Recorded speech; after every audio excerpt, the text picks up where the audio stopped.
Welcome back to the Pittsburgh Sports Saviors. It is February 15th, Thursday night around 10 p.m. Lee, how you been? I've been all right, bud. How about yourself? Pretty good. So it was Super Bowl this past Sunday. I guess we can go into that a little bit and then move on to some Steeler news. Sounds good. Sounds good. So the Kansas City Chiefs are your Super Bowl champions. They finished the second overtime game in the history of the Super Bowl, Yep. winning 25-22. yeah, 25-22. Yep. That got me for a second. Patrick Mahomes ends up being the MVP once again. So he's 3 for 3, right? 3 for 3? Yep. 3 for 3.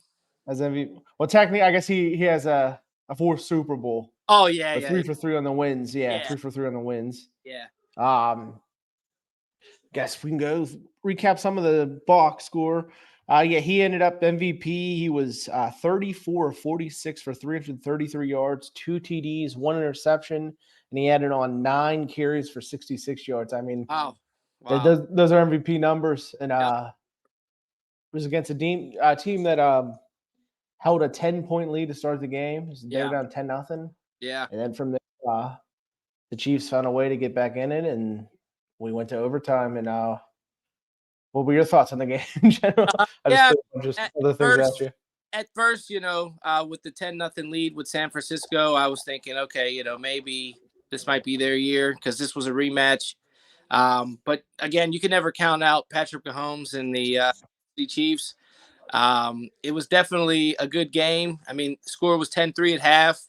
I'm thinking, okay, maybe the 49ers can pull it off. And then it's just kind of going back and forth with a lot of field goals and then some touchdowns there. And goes to overtime. And with the new rules, maybe the 49ers didn't know the new rules. But with them receiving it gave the Chiefs and Patrick Mahomes an opportunity to see, okay, well, they just kicked the field goal. If we can go down and score, we win the game. So it was definitely a really good game. Like you said, second overtime in Super Bowl history. And, yep, we got another Kansas City Chiefs Super Bowl winning team and Patrick Mahomes MVP.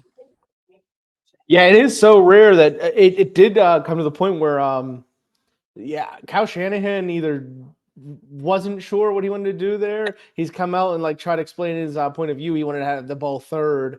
Was his reason behind it and everything. But a lot of the players on the 49ers have said that they didn't know about the rules until they were explaining this by the scoreboard and stuff like that. Yeah. There have been a lot of changes recently, and we never get to see them on TV really because there's hardly ever any overtime games. Like as that clock was running down to end the overtime, some of us were wondering does that mean the game's over when it hit 0 and everything like that. But as we would have seen, if the Chiefs didn't score, the game would have kept going for the rest of that possession. Yeah. And then if the Chiefs were to score, it would have just been going from the first quarter to the second quarter. Yeah. And everything like that. But you brought it up a little bit. 10-3 at the halftime. Here are the first few drives of this game: fumble, punt, punt, punt, field goal, fumble, punt, punt, until the 49ers finally get the first touchdown of the game on a 8-play, 67-yard drive to make it 10-0. Yeah. Like you were saying, field goal from the Chiefs to make it 10-3 at half.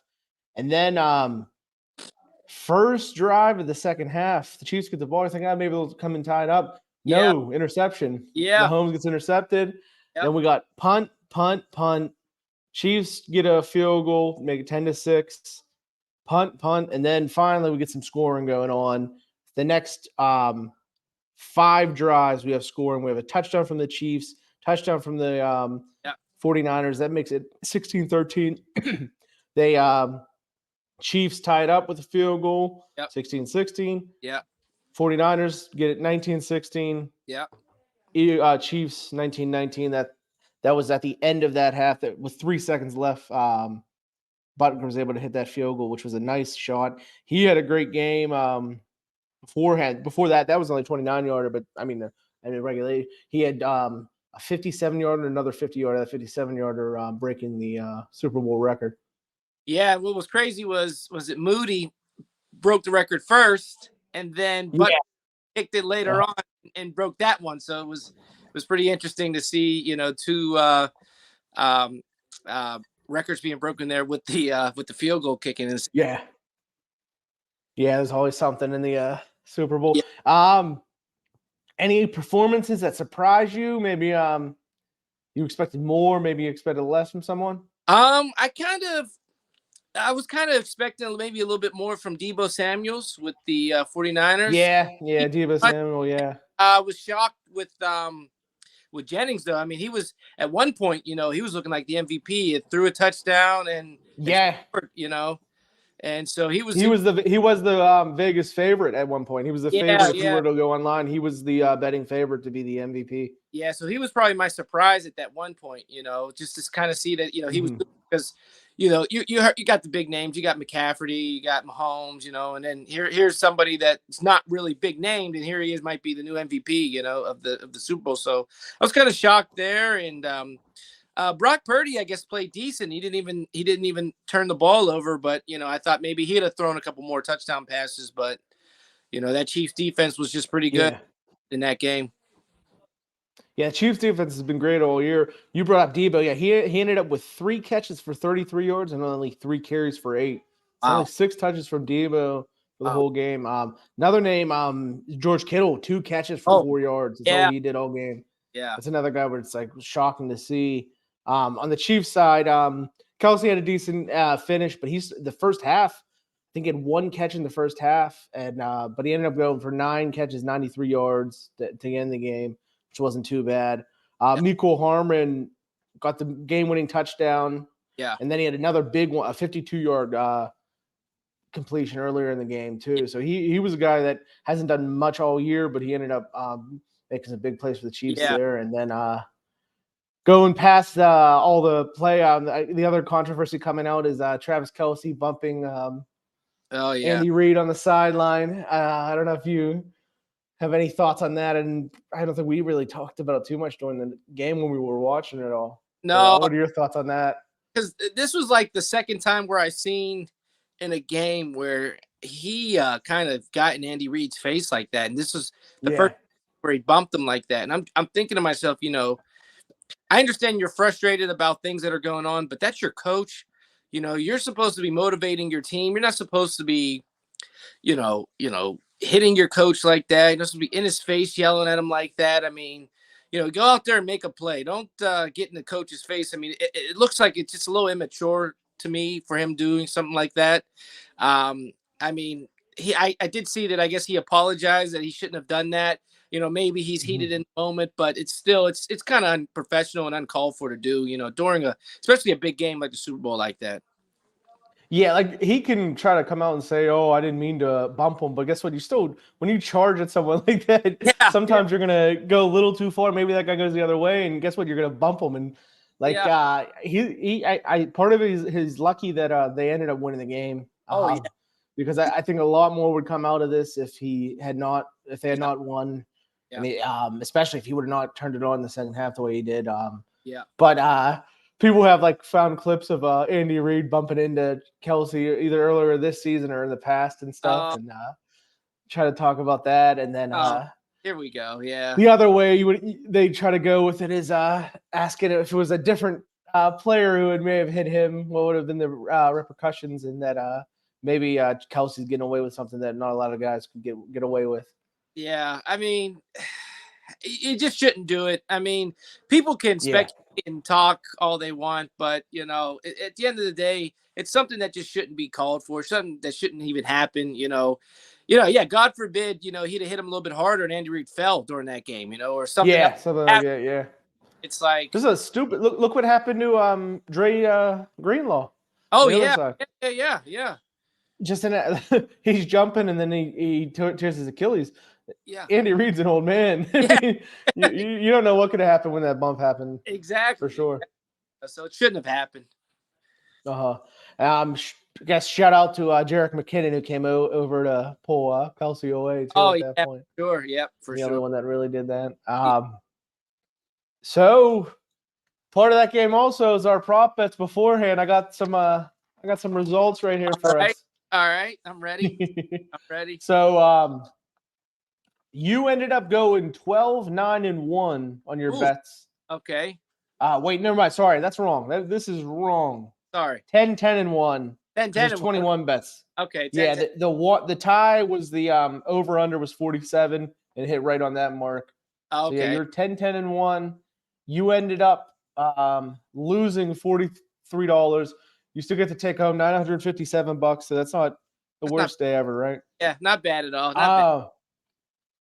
So I ended up 12, 8, and 1. Okay. Okay, and I took home an extra $75. So I ended up with $1,075. Oh, nice. There you go. Um, There you go. so I got a little change here. I think our betting strategies is what cost you here a little bit. Yeah. You decided to spread your money out a little better than I did, and so I when I put $200 on that touchback, I only won $62 on that, but part of that 200 came back to me, so I won $262 on that bet. That was a Okay. big one for me. Yeah. And then the let's see what other one I really helped me out. Like that was my big. Like I had a couple ones where I won $100, some Yeah. $80 ones. The Kelsey proposal, I bet 100. I only won $3 on that, but it was still 103 that I went towards that. Your big, your big hits over here. Let me see what you got going on. If you got one off the top of your head, go for it. You got the first to score, the first to 10. Yeah. Those are two I missed. One other one I got that was good, I think, was the how many players will attempt to pass. I Oh, got an yeah. extra one on there. Yeah. Yeah. That was a good one. For Yeah, sure. with the Jennings touchdown pass. And Yeah. then That was a good one. you were good on all like the over. You got the national anthem right. You got all the Usher stuff right. Yeah. The over how many songs with the ludicrous thing there going. So Yeah. Yeah. it was a one bet one way or the other, and we could have won that. The Gatorade bath, I guess, may That have one. cost you also. Yeah. That one cost me for sure. Yeah. You just, you just never know. That one's tough. That one's tough. uh, Yeah, but no, that was fun little betting we did there. I think that was fun. Get a little stuff in there, see what's going on, and yeah. have a We little. both survived the night. No one embarrassed themselves. Both had Yeah, winning records. We'll yeah, take, or at least non-losing records. We both Mike Tomlin. yeah. So There we go. Yep, yep. avoiding the losing, avoiding the losing. That's right. Right. Any final thoughts on the Super Bowl? No, I thought it was a good game. Shout out to the Kansas City Chiefs for being back to back, and I just hope next Super Bowl we see the Pittsburgh Steelers there. That's all I hope for. Yeah, same here. That's my hope too. Guess we can move on. Still about this are the Chiefs currently in the middle of a dynasty at this point? You have to give it to them. I think they are. Yeah. I mean, what is this? Uh-huh. Is it 3 and 5 years or 3 and 3-5 and maybe 3-6? I think 3-5. Yeah, and Yeah. if they get there again, I think they are the next dynasty for sure. They have one of the best coaches in the league, by far the best quarterback in the league right now. The team is very talented. They got a lot of playmakers, and I think they are just the team to beat for the next few years. I really do. I think the Andy Reid story. In Philadelphia, he was the coach who could not win the big one. Well, guess what? Apparently, he could win the big one. He wins 3 in Kansas City, and I don't even think it's an indictment on the Philadelphia franchise, whatever you want to call them. Yeah. I just think so. I think it just shows you that sometimes you do need a change of scenery. Change of sceneries can help, and Yep, for we've sure. seen it before with Tony Dungy in Tampa. Yeah. Switched over to Gruden. Dungy is still, in my eyes, is a good coach. Oh, It yeah, just for wasn't sure. going to happen for him in Tampa at that point. He got them as far as they could go, and it's time to move on. Yeah. And it was the opposite kind of thing where Andy Reid had to move on from Philly, and Yeah. Philly got their Super Bowl too, though. So I think everyone's happy in that relationship. Yeah. But yeah, I think it's a dynasty myself. Yeah. And Mahomes is 28 years old. I know it's crazy. It's crazy. And I think they said he's the youngest to have 3 Super Bowl wins as a quarterback at that age right now. I think they said he's the youngest, Uh-huh. which Yeah, I don't is know how Brady he had his third by 2004, right? I So think I don't know how he is, but they had to be close in age at least. I know yeah, that. yeah. Uh-huh. Maybe it's the MVP. Maybe the Oh, three maybe it's MVPs yeah, is it? right. I think it's the MVP. Yeah, Yeah. yeah, yeah, Uh-huh. But you might be right on the Super Bowl thing too. I just don't know for sure off the top of my head. And yeah. um, It's crazy. It's just let's crazy. move on. He still We're has talking about 10 yeah. years. You go ahead. It's crazy because he might still have another 10 years under his belt where he can still play. And especially now that a lot of players, all over different sports are extending their longevity with Yeah. playing. I mean, he could have another 10 plus years. Who knows what could happen with that team. Yeah, I mean, Brady went to 44, I think, Yeah. age 44. Yeah. So You just never know what's going to happen, so we'll see what that'll be happens. interesting to see. It will be. So let's segue from great quarterbacks to a quarterback who's recently cut by the Pittsburgh Steelers. Mitch Trubisky is gone.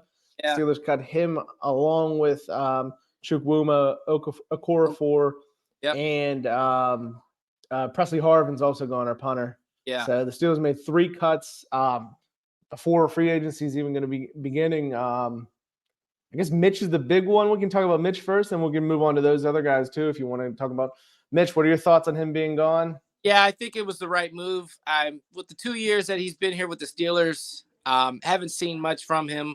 Maybe at the time it might have been the best thing to do to pick up a veteran quarterback, but Mitch really hasn't done anything in the league, especially when he was with the Bears and that. But I think it's the right move. The Steelers got to take a little bit of a cut on there, but I think it's the right move to move off of him and maybe try to find a different quarterback in free agency or in the draft coming up. So I think it was the right move for them to move off of him.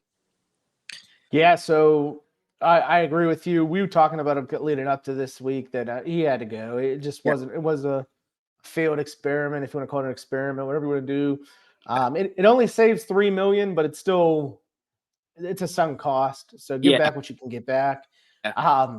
You brought up other quarterbacks. They're apparently the name that is floating around right now. The Steelers are currently the betting favorite to get him if he is traded is Justin Fields, another Chicago Bears quarterback who hasn't done well in Chicago. And now since they had the first pick, it looks like they're going to go for someone like Caleb Williams, and Justin Fields might see himself out of Chicago. What are your thoughts on Fields and the talk that's going around with him? Yeah, I don't know. I saw that. I guess Mike Tomlin's a huge fan of him. Whatever that means. Exactly. Yeah. Uh-huh. I don't know. I mean, with the couple years I've seen with him, playing with the Bears, some highlights I've seen, he's a decent runner quarterback. I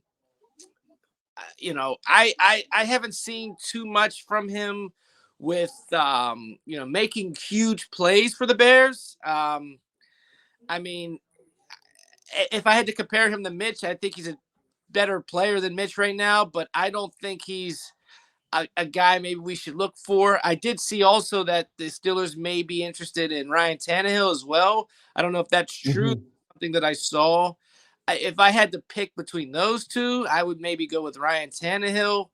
But then again, Justin Fields is younger, and maybe with the new offensive coordinator, maybe they can figure out an offense with him. I don't know.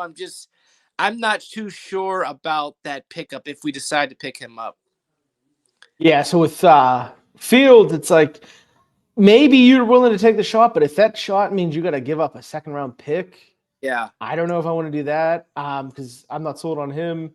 Yeah. He was a top 5 pick for a reason. He has talent. He's more talented than Kenny Pickett. Yeah, for sure. But the production of the field's been better than Pickett has been so far. But I don't think either one would be the answer. Why spend a second-round pick on a guy like that if you're not sure about who he is? Yeah, for sure. With Tannehill, the obvious connection is Arthur Smith had him in Tennessee. he had 2 great years under Arthur Smith, so that's why his name's been floated out there. There's a lot of other names. The pie in the sky, the big fish, I guess, would be for next year at least, would be Kirk Cousins. Yeah. Who is a free agent. I know I've seen that Justin Jefferson wants him back in Minnesota, and it's even to the point where he's like not talking resign, like he's not doing the renegotiation for re-signing until he finds out what's going on with Kirk Cousins. Yeah. So it'll be interesting to see what Minnesota does there. But the other part of this equation is Mason Rudolph. He hasn't. It's not literally been him saying it, but his camp is saying that he may want to move on and get a fresh start somewhere else. So we might be looking at a room that is just Kenny Pickett right now. What are your thoughts on Mason's comments about trying to look for a fresh start? Yeah, it's maybe just a little disappointing, but I wouldn't blame him. I mean, yeah. However, the coaching staff felt about him this past year, I mean, the fact that they made him the third string quarterback and thinking that he wasn't good enough to play, and then he came in and kind of out. I mean, I wouldn't blame him if he decided he wanted to leave and get a fresh start somewhere else. I mean, he's a young guy. I mean, he might be able to get a starting job somewhere else. I mean, there's some teams right now looking for a quarterback, and maybe he gets a starting job somewhere else, and and kind of is like proven, to all the people that doubted him. I mean, I would hate to see him go. I think he would be great competition for Kenny, but if he decides to move on, I wish him the best with everything. Yeah, my thing with it is, if I'm him, I don't know if there's a situation that he can find that's going to be better than the situation in Pittsburgh to find a starting job. I don't think he's going to be handed a job anywhere around the NFL. And that means he's going to have to fight with someone. He's going to have to compete with someone. He showed signs this year that he can outperform Kenny Pickett. He did it the last 3 games of the season. So why not stay here? I mean, if you're just doing this out of spite or like some kind of weird ego thing, I hope that's not the case, because I think right here in Pittsburgh is his best situation by far. But it might be something where the Steelers are giving him like little signs that, hey, we're going to Tannehill, we're going to someone else anyway, so you may as well just go find something else for yourself. Yeah, for sure. So the other 2 names that are gone, Chucks Okorafor. I'm not going to pretend I know the proper pronunciation. He was the starting tackle coming into the year, and it just something happened, and he lost his job. Broderick Jones took over that spot there, and then there was a lot of people who thought, hey, maybe he'll go and steal Dan Moore's spot, but it never happened, and he just ended up on the bench all year. He's getting paid a lot of money, and they're saving a lot of cap space by cutting him, and just made too much sense to get rid of him. Yeah. He's only 26 too. Yeah, which kind of sucks. Yeah, and I think that the Steelers, they have to, the O-line is definitely a spot where they definitely need to look at, with maybe bringing in some new players. The O-line just, the first half of that season just didn't seem like they were doing anything. Of course, with the changing of the offense coordinators and how the rest of the season went, they did seem to kind of mesh a little bit together to kind of get things going. But there was just a lot of injuries, a lot of just bad play by that line. And, I think for what they were paying him, I don't think we were getting the outcome that they definitely wanted. It's, like you said, yeah, he's young, but it does suck to bite the bullet on some of this stuff. But, it's just, maybe it's a good move by them to kind of move on and try to find somebody different that'll, be in there. I think that they also should look at some of the other linemen, especially we talked about it, Mason Cole. I don't think he's center. You can't bring him back. You can't bring him back as a starter. No. So I think they definitely need to reevaluate a lot of those players, especially some of them on the line, and kind of, make some moves. I'm kind of shocked that since that press conference we saw with Mike Tomlin about how they're looking at some outside changes and stuff and doing some different things, that they've really, so far, what I've seen, some different stuff, bringing in some new guys and, making some moves like that. So I'm curious and a little bit excited to see, how the rest of this off season goes, and free agency and things like that's going to go with them. Yeah, I just really hope that this isn't another Kevin Dotson situation. Yeah. He's now considered one of the best offensive linemen available Yeah. He's an offensive guard, of course, but he left here. Everyone thought he was no good. He goes in to the Rams and has a great year. He's going to make a lot of money this offseason, I think. Yeah, for sure. Uh-huh. So the other move is Harvin. Presley Harvin's gone. He never clicked as a punter here. Too much inconsistency, and even his like peak level, I just think was never that great either. So it's like you can't have an inconsistent punter that doesn't also have like a killer leg. Yeah, I just don't think he's ever shown anything. Yeah, exactly. I mean, there wasn't too many big plays that he was making with the punting, and I think it's just a good move by the Steelers to move off of him as well and maybe bring somebody else in. So, we'll see. Yeah, we'll see what happens. I would just go get someone in free agency and try to find something. Just find whatever you can get. I don't want to spend any draft capital on a punter. Yeah. Another thing that I saw that the Patrick Peterson and the Steelers are trying to see, they might part ways. Figure something out. They can't come to an agreement on a contract. So, he'll be 34 or he is 34. And, he might be another one they might be moving off on as well. I think I saw. Yeah.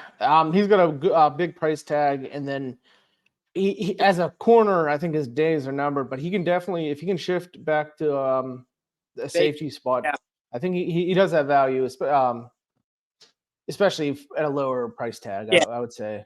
Yeah, for sure. Maybe give him one more year to cut down the cap hit or something like that. Yeah. I did see, however, I forget the safety. I don't know if it's a safety or corner. I think it's a safety for the Bears that just got released. And I think that was somebody we talked about, maybe for a trade, maybe during the season. Yeah, during the trade deadline. Yeah, I missed it personally. I'm not sure. I can't think of it right now. I think of somebody we talked about though in the past. I think it would be a great pickup if he's available come free agency. Yeah, it'll be interesting to see who gets cut over the next month or so, and then once free agency starts hitting up, combine's coming up soon. The draft will be fun to talk about all that stuff. So we got a whole off season ahead of us, Lee. It'll be fun to see what happens. We'll be talking about it throughout the rest of the year. I'm hoping that we can get some kind of state of Pittsburgh sports going. Pirates pitchers and catchers just reported this week too. So maybe we'll get some Pirate talk. Maybe I'll turn you into a Pirate fan if I'm ready. We have to around here. Force you to watch some games. Yeah, for sure. And I don't know, maybe I'll even turn into a Penguins fan too. We'll get into that. We're gonna get going on that too. But yeah, have a good night, Lee. I'll see you. Sounds good. I'll see you.